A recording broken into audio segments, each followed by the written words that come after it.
reproductive phase. Human females, for instance, experience the menstrual cycle, which is defined as cyclical changes in the genital system during the reproductive phase. Incidentally, a woman experiences her first menstrual cycle, called the menarche, at the onset of puberty, usually between the ages of 9 and 12. Occurring approximately every 28 days, a single menstrual cycle consists of 4 phases: menstrual phase, follicular or proliferative phase, ovulatory phase, and lastly, the luteal or secretory phase. Each phase of the menstrual cycle is marked by simultaneous changes in the uterus, ovary, and the secretion of hormones.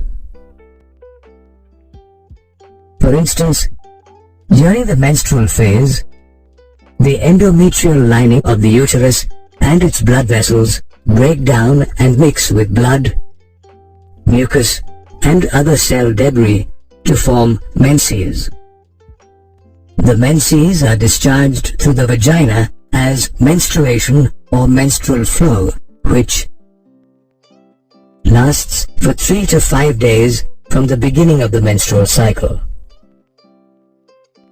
Interestingly, the absence of menstruation indicates pregnancy or ovarian disorders such as polycystic ovarian disorder, or even factors such as stress and ill health. The menstrual phase is followed by the follicular phase, which occurs between days 6 and 14 of the menstrual cycle.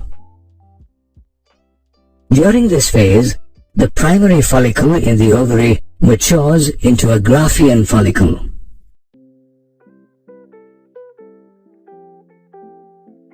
Simultaneously, the endometrium undergoes proliferation, a process of regeneration which results in the formation of a new, thick endometrium. The follicular phase is followed by the ovulatory phase, which occurs during the middle of each menstrual cycle. During this phase, the Graafian follicle ruptures to release an ovum or egg cell into the pelvic cavity in a process called ovulation.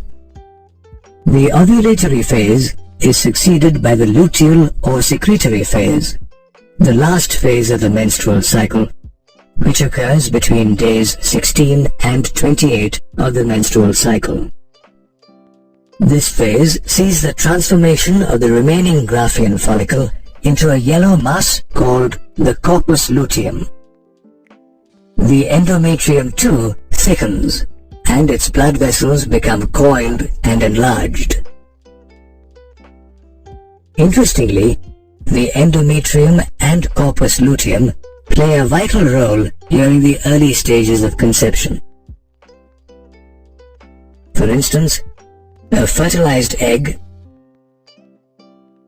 gets embedded in the endometrium and derives nourishment from it. The corpus luteum, on the other hand, starts secreting progesterone that helps maintain the endometrium and encourages the growth of the developing embryo. Conversely, in the absence of fertilization, the corpus luteum degenerates and triggers the breakdown of the endometrium. This marks the start of menstruation and the beginning of a new menstrual cycle.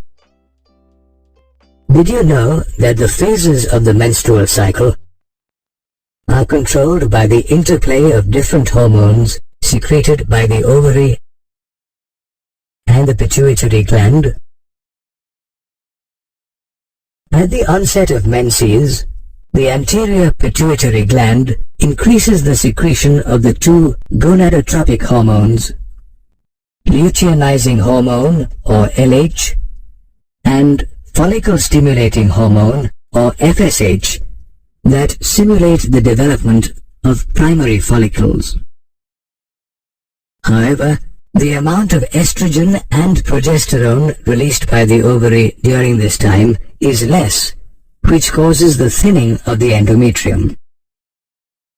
The release of LH and FSH keeps increasing, and during the follicular stage, these two hormones stimulate the maturation of the primary follicle into the Graafian follicle. Moreover, LH and FSH stimulate the maturing follicles to release estrogen, a hormone that helps in the proliferation of the endometrium. The increased levels of estrogen, in turn, cause the anterior pituitary gland to release a surge of LH and FSH, so much so that by the ovulation stage, the levels of FSH and LH in the blood are at their peak. This LH surge causes ovulation by rupturing the Graafian follicle and turning the follicle's remnants into the corpus luteum.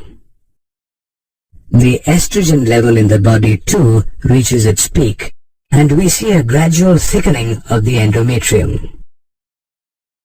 However, once the corpus luteum begins secreting large amounts of progesterone, an FSH and LH inhibiting hormone, the levels of both these hormones drop, which in turn also lowers the levels of estrogen in the body.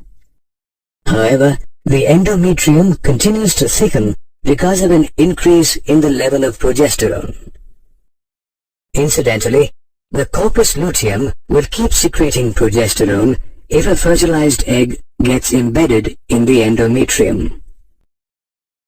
However, in the absence of a fertilized egg, the corpus luteum stops releasing progesterone and degenerates. A drop in the level of progesterone, in turn, triggers menstruation as well as the restart of the release of LH and FSH by the pituitary gland. Menstrual cycles normally stop once a woman reaches her 50s. This phase is called menopause.